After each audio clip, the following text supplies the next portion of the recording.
તમારાથી કોઈકના ઘરનું ભરણ પોષણ થાય છે. ઈશ્વર એવા જીવને અધિકારી બનાવે છે સાહેબ, કે જેના પુણ્યથી એ વ્યક્તિ પરિવારનું કલ્યાણ કરે છે. નાથ એક વાત કહું, એક વાર તો દ્વારિકા જાઓ. ભલે સુશીલાજી તમે કહો છો એટલે આવતીકાલે જવું, પણ સાંભળો, મારો મિત્ર છે ને દ્વારિકાનાથ, એનો સ્વભાવ છે એ કોઈક વાર હાથમાંથી જૂટવીને ખાઈ લે છે.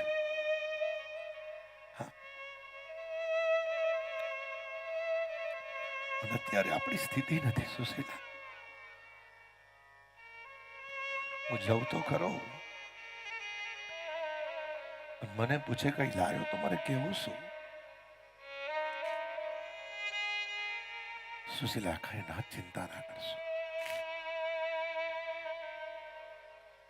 એક વાત કહું તમને.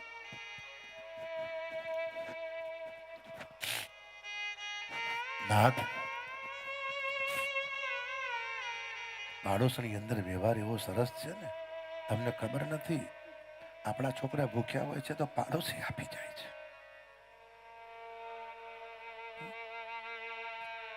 અને પાડોશમાં એવા પરમ વૈષ્ણવ છે. હું જ્યારે પાડોશમાં બેસવા જાઉં ત્યારે પાડોશી વૈષ્ણવ મને કહે, સુશીલા આખા દિવસમાં એક આંટો મારી જાઉં મારી કે. હું પૂછું કેમ? તો કે સુશીલા, અમે તો ભક્તિ નથી કરી શકતા, પણ તારા આવાથી અમારું કલ્યાણ તો થાય.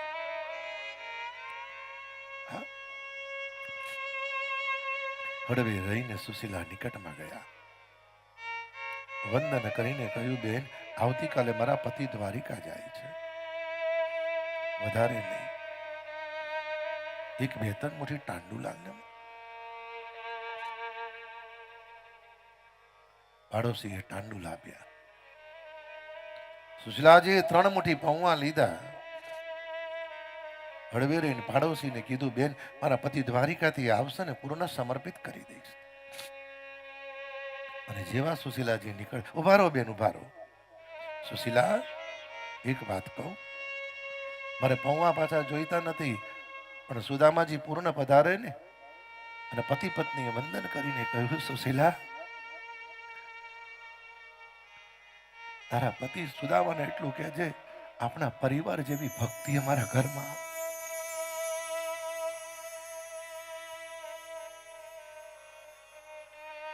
રાત્રિનો સમય થયો. પહેરવાનું વસ્ત્ર ના હોય તો બાંધવાનું વસ્ત્ર ક્યાંથી હોય સાહેબ? સાડીનો એક છેડો પાડ્યો